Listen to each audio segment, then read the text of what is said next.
A Democratic lawmaker in Virginia called Elizabeth Guzman is introducing a bill that will charge parents with a felony, strip them of their employment, and imprison them if they don't wholeheartedly endorse their minor children's sex changes.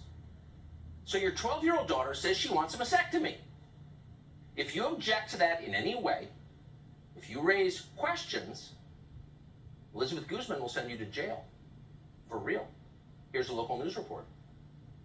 Her bill would expand the state's definition of child abuse and neglect to include parents who do not affirm their child's gender identity or sexual orientation. There's an investigation also in place that is not only, from a social worker, but there's also a police investigation before we make the decision that there is going to be a CPS charge.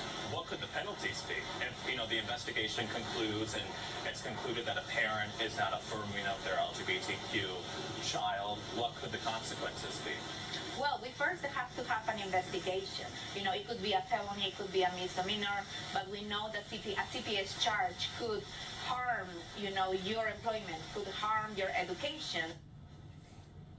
So who is this Elizabeth Guzman? Well, Elizabeth Guzman came to this country not so long ago from Peru as a single mother. Now, rather than wait a while, maybe spend a few generations here before telling you how to raise your children in America, she's decided to get right to it and completely change child rearing in this country in a way that would never be tolerated for a second in the country from which she comes. Try that in the Andes, honey, and see how that works. Yeah.